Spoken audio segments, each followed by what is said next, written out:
Hello fragrance family! In this video, I'll review two new 2025 perfume releases, one perfume many people don't talk about, and two perfumes many influencers praise all the time. Which ones would be something you'll enjoy and which ones blew me away?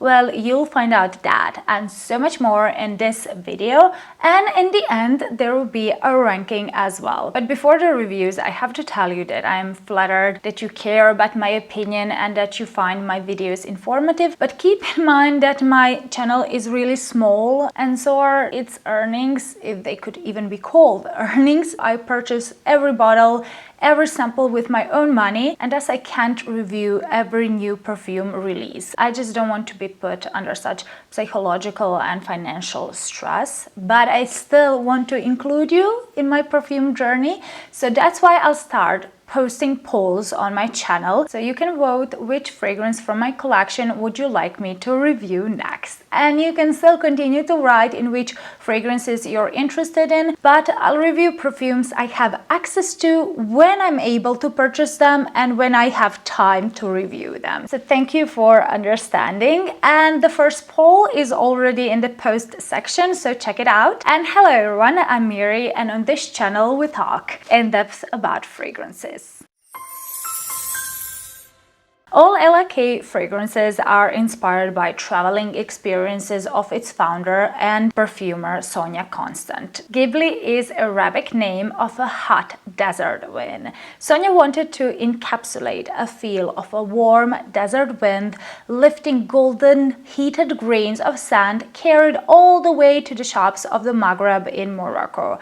And that feeling is wonderfully delivered in this fragrance. The notes for Ghibli on Fragrantica are incorrect, so I will put the picture of the notes from Parfumo.net website. Right from the start, you get a blast of dense, creamy, nutty sweetness, bordering on being heavy, but at the same time it's light because of fresh, slightly bitter green undertone coming probably from neroli. And that fresh green sweetness is deepened by strong, smooth, kind of plasticky leather, further enhanced by leathery and earthy aspects of saffron. The sweetness in Ghibli is roasted, nutty, and honeyed, creating a nougat feel. Sonia Constant said she used powdered almonds and roasted pistachios to recreate the nougat accord and the texture of warm sand. I can't identify pistachios or almonds here per se, but overall they give a honeyed,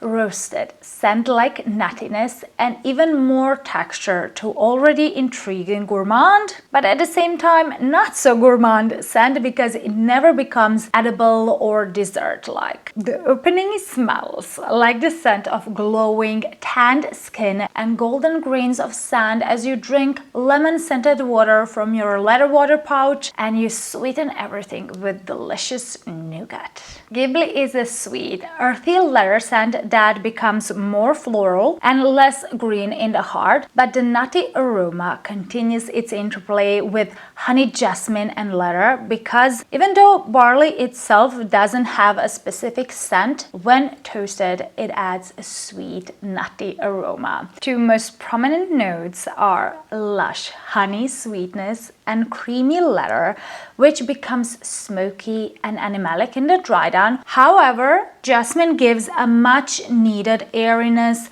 and floral elegance, so Ghibli never becomes too leathery or too gourmand, while that roasted nuttiness adds velvety warmth and oriental desert scent-like tone. In the dry down, Ghibli smells like you're wearing a leather swimsuit in a pool of honey with flower petals and nougats surrounded by desert sand. Somehow sweetness and leather balance each other, truly transporting you to the desert, admiring dunes, taking in sun warmth and enjoying the sensation of wind lifting little grains of sand golden as honey. Ghibli fits its Sahara landscape inspiration with its sultry oriental leather vibe, but because leather is soaked in honey, it's a hypnotic, sultry, feminine fragrance that just melts on your skin. It's outstanding.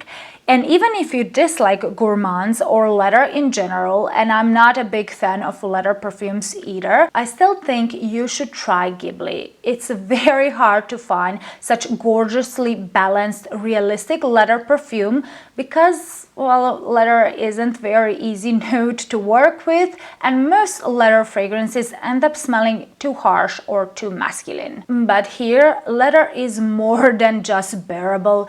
It's a feminine, honeyed, plush, sultry leather with modern, edgy feel. Ghibli is a great fall and winter perfume that stands out in a crowd, and it has great performance. I get 8 hours of wear on my skin with moderate projection. Even though this is a very pretty leather perfume, it's not a safe blind buy, so try a sample first. It's pretty unique, but it's not for faint-hearted, and it's not a love yet, but it's growing on me. So I would rate its scent and performance with 8.5 out of 10. Next one is a perfume which name comes from Latin, and it's inspired by illuminating rays of sun, and that is Penhaligon's Solaris. It's a part of the British Tales collection, and it comes in equally sunny, luminous, really cute, transparent bottle with yellow velvet ribbon and golden juice. The perfume's gold accentuated and shimmering details are very visually appealing, and also they reflect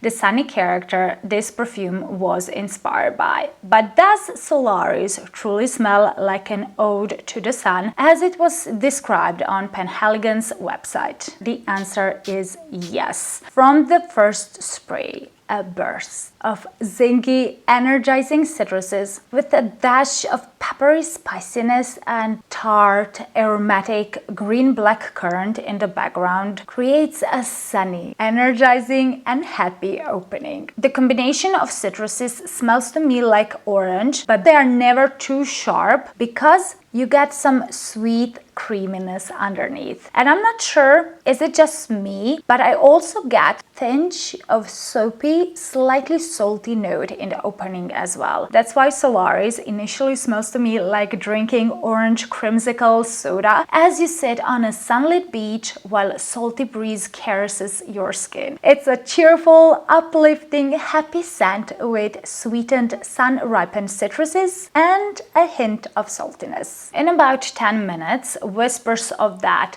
sweet creaminess from tiara flower and ylang ylang you could notice in the opening as well. Now they dominate the scent, wrapping prominent powdery jasmine and slightly green watery citruses in a soft, warm, sunny embrace. Ylang ylang and tiara flower give incredibly creamy, banana-like, oily, tropical denseness, instantly putting you in a summer vacation beach mood. What makes Solaris different is the lack of coconut and marine notes that are often mixed with tiare and ylang ylang to create a beach vibe. However, I get a tiny bit of saltiness in here, but it's not a marine-like seaweed, often a bit funky saltiness. It's more oceanic, like the scent of salty seawater. So in the dry down, Solaris focuses on a creamy sweet, powdery jasmine and orange-like citruses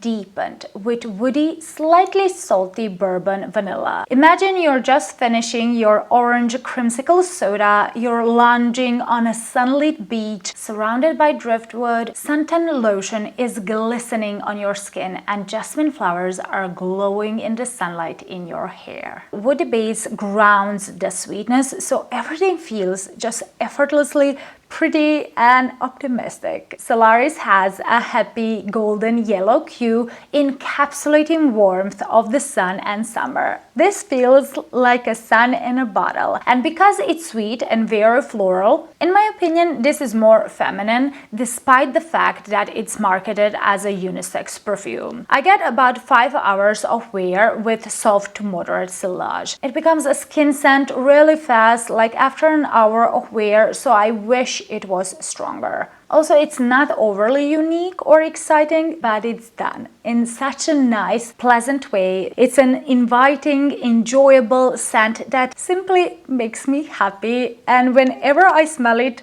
I just can't stop smiling. That's why I would rate its scent and the performance with 8 out of 10. And if you enjoyed Tom Ford's Eau de Soleil Blanc or Mise en Scene's Solar Blossom, then you will enjoy Solaris as well. It's such a pretty, feel-good fragrance capturing a soft, golden glow of sun.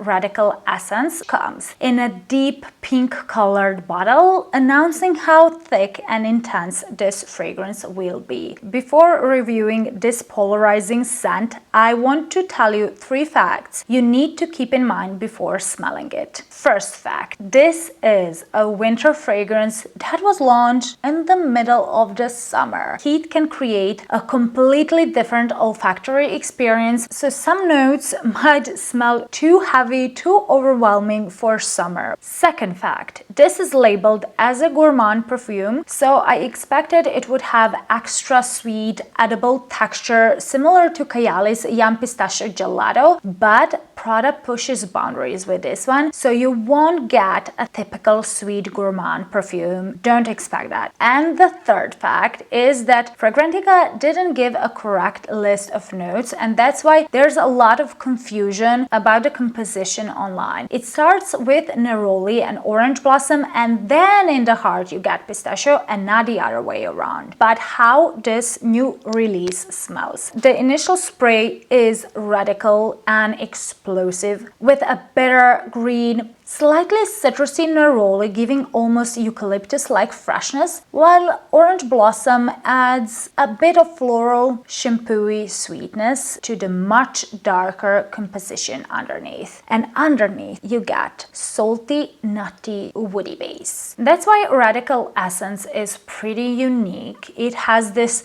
green, clean, laundry neroli freshness with shampooy florals, nuanced with a salty, roasted, woody, nutty flavor. This smells to me like opening a bag of salty roasted pistachios as you sit in a garden with freshly washed hair smelling of a nice fruity floral shampoo. Air is filled with the scent of clean linens drying in the sun and the scent of woods nearby. So Radical Essence retains the citrusy, sweet, floral DNA of the original Prada Paradoxe, but it's muted down here. It's much greener, it's much woodier, and it's also infused with this salty, nutty accord. And in the heart, the scent transitions into a salty, dry, woody scent with shampooy, musky, powdery floral backbone, but those greenish shampooy florals peep through only from time to time, brightening salted nuttiness and creamy sandalwood. When I think of pistachio, it doesn't smell realistic to me here. It smells salty and nutty in general, and if pistachios weren't listed, I wouldn't be able to guess they were here. Depending on the day and temperature, the dry down of Radical Essence smells like a mix of sweet, shampooy, powdery florals with roasted salty nuttiness, which varies from the scent of toasted caramel popcorn in movie theater to the scent of bitter almond biscuits or graham crackers with a cereal-like quality, and then some days it just smells like you opened a bag full of roasted almonds and salty pistachios with their wooden shells. So it's really interesting scent. It's sweet, but it's far from dessert-like gourmand sweetness. It's bittersweet. It's caramelly, it's salty, it's buttery, it's dry, it's fresh, it's dense, all at the same time. Therefore, this isn't a traditionally gourmand scent because sandalwood and florals refrain it from ever becoming too edible or cloying, but because it's sweet and nutty, it still flirts on the edge of gourmand territory.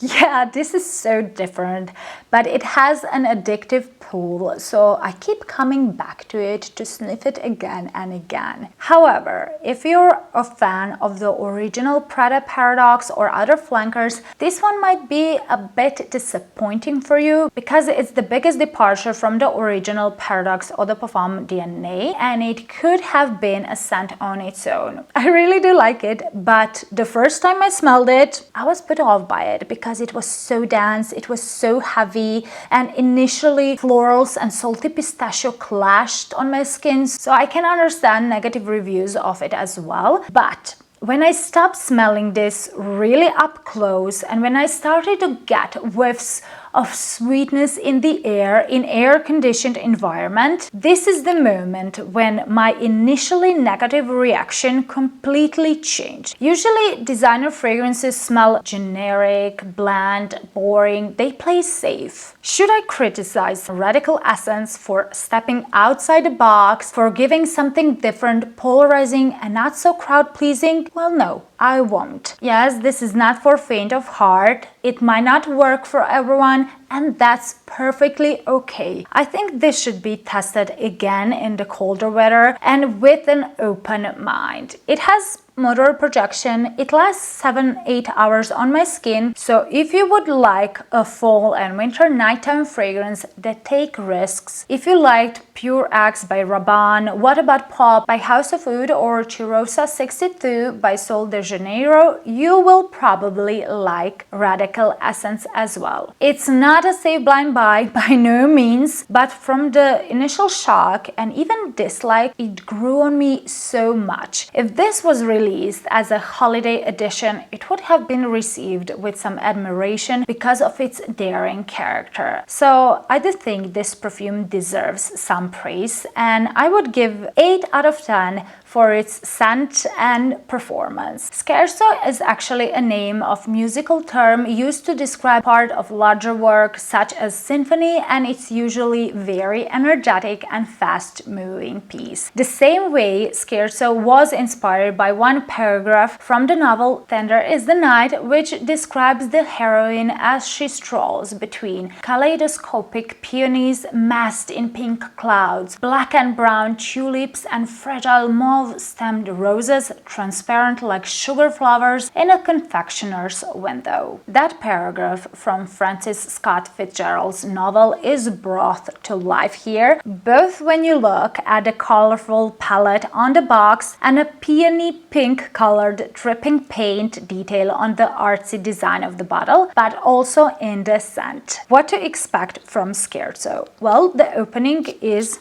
okay, it's a bit sharp, but it's energetic and bright, although it has this darkness lurking underneath. And instantly you recognize rose and oud combo right from the start, but rose isn't a typical syrupy, jammy rose you usually get in combination with oud. This is a fresh, airy, aquatic, soapy rose, further brightened and sweetened by tangerine. However, the freshness in Scherzo is kind of synthetic, giving impression of a champagne shimmering in crystal glasses in the sunlight. And while you get brightness of watery, soapy rose and sweet tangerine, on the other side, Devana or Artemisia gives a bitter, herbaceous, spicy, tart, almost liqueur-like aroma to the oud. And that combination of bitter green tart oud with sweet tangerine and watery soapy rose might be a bit too much for some, and some have even mentioned that in the beginning the oud has like gasoline sharpness. I don't get it, but Scherzo is very sharp in the opening, especially when you smell it like this close, yet in the air. This is such a beautiful scent of candied orange peels in a shimmering champagne glass next to fresh green soapy roses and tart oud scent of the night on a French Riviera. Scherzo remains fresh and soapy throughout, but as it dries down, it becomes sweeter and smoother. Fresh floral notes with prominent rose now get cotton candy-like creamy soft flavor, recreating the smell of flowers in the garden, pink as clouds and sweet like sugar flowers in a confectioner's window from the inspirational Fitzgerald's quote, but they never become too gourmand because of constantly noticeable fresh, clean, watery tones, giving this glossy, shimmering effect. In the dry down, bitter aromatic oud becomes smokier because of the olibanum, while patchouli gives just a tinge of earthiness. However, oud is blended with vanilla, so it becomes less sharp and more velvety, woody, aromatic scent of a flower garden in the evening. So Scherzo becomes the scent of traditional sweet shop stationed in the middle of pink, woody smelling garden at nighttime.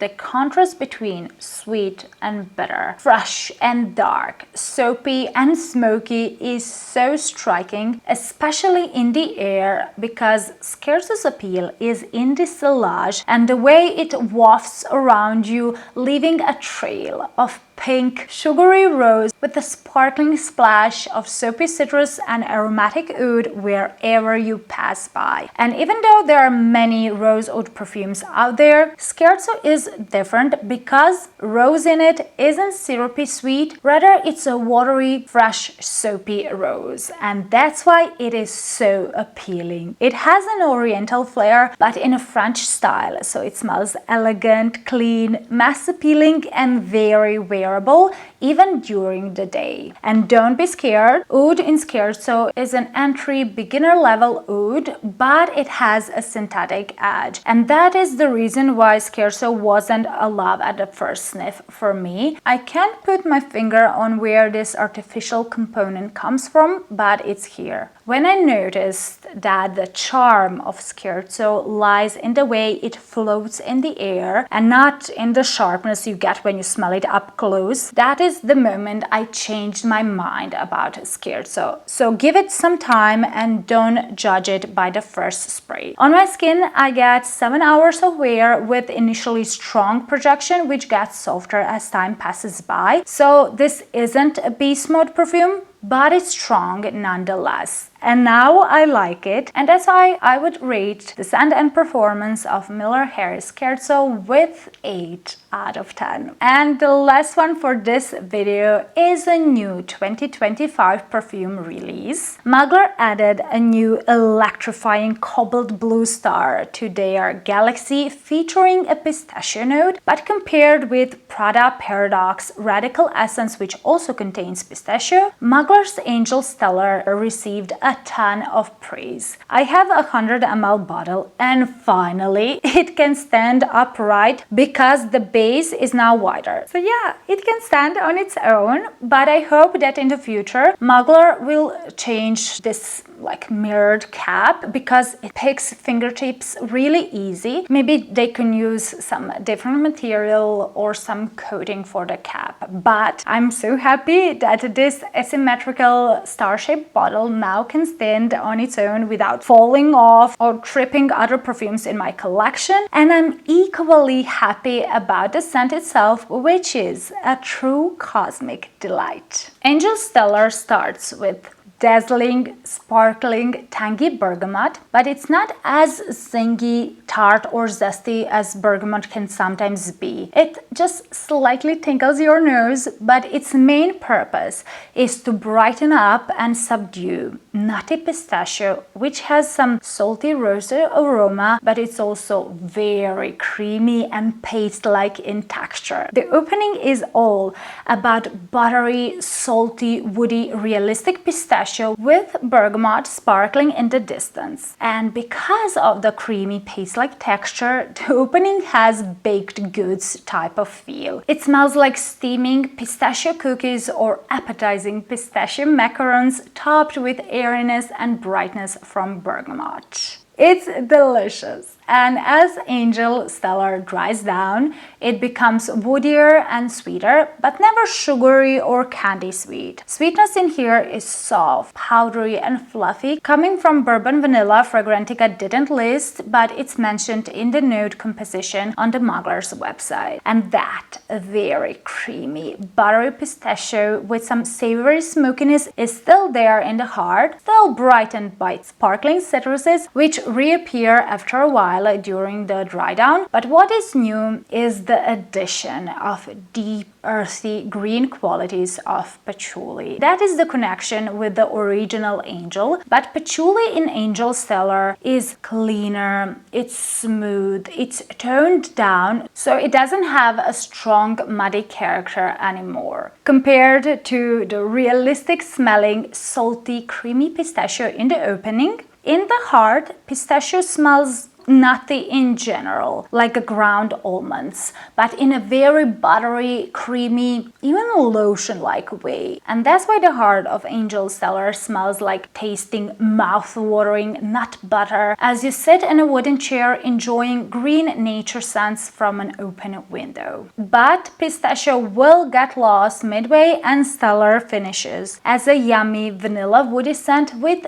angel-esque patchouli. I love how tantalizingly smooth and creamy pistachio is done here, but what really is interesting is how it manages to be gourmand and delicious, but without being too sweet and without being fully edible. Compared to Paradoxe Radical Essence, pistachio here is much smoother and creamier, while in Prada it's drier and saltier. Angel Stellar is a woodier scent, while Radical Essence has a shampooy floral backbone, so they are not the same. Both are pretty in their own way, but Angel Stellar stole my heart away. I think this is a great introduction to patchouli for beginners and those who usually hate patchouli in fragrances. I already reviewed the previous flanker, Angel Phantasm, so I will link that video in the description box if you want to know more about Angel range. And overall, I think that Mugler did an amazing job adding pineapple and coconut to Angel Phantasm. They were amazing adding pistachio to Angel Stellar, so the only popular note missing in this Angel Galaxy is a cherry-infused angel. And I don't know, did you notice, but this perfume, like the full name for it, is Angel Stellar Eau de Parfum Lumineuse, so I'm not sure does that mean we'll have some noir or forte version coming up in the months ahead. We'll see. This was an instant love for me, and it's a beast mode fragrance lasting 12 plus hours on my skin with strong sillage. I've already received compliments on it and it has a cuddling creaminess, so I think its scent and performance deserve 10 out of 10. As always, I hope you found these reviews useful and enjoyable, and if that was the case, then boop the like button, subscribe and hit the notification bell so this video can spread to more people. Here's the ranking, but surprisingly in this video I don't have just okay scent, I don't have like category. They are either strong likes or loves. Every perfume in this video is amazing and absolutely recommended. On the third place we have 3 fragrances. Each one got 8 out of 10. The first one is Solaris, a very pretty, easygoing, feel-good fragrance with florals and citruses and woody accents, which is perfect for summer. Next one is Prada Paradoxe Radical Essence, a perfume that is radically undervalued. It mixes sweet, shampooy, powdery florals with woody, salty pistachios. It's a different and bold designer release, so I think you should at least check it out. And the third one with 8 out of 10 is Scherzo, a very popular rose oud fragrance with soapy cleanliness and an elegant French flair. On the second place with 8.5 out of 10 is a fragrance I never thought I would like, and actually now it's a really strong like, and that is Ella's K Ghibli. It's an exceptional leather perfume for women, sprinkled with flowers and doused in honey. And the first place with 10 out of 10 goes to Mugler Angel Stellar. It was a love at the first sniff. It's a gorgeous, creamy, buttery pistachio with a touch of citruses citrus and tons of woodiness. It's mouth-watering, but not a typical edible gourmand. And now it's time for you to share your thoughts, your experiences with these fragrances in the comments. Did you try or do you own some of them? Which one surprised you, both positively or negatively? Which one grew on you? And which ones would you recommend as a must-try to others? And if you want to see similar video rating and ranking another 5 fragrances, then check this video out. I will see you there. Bye!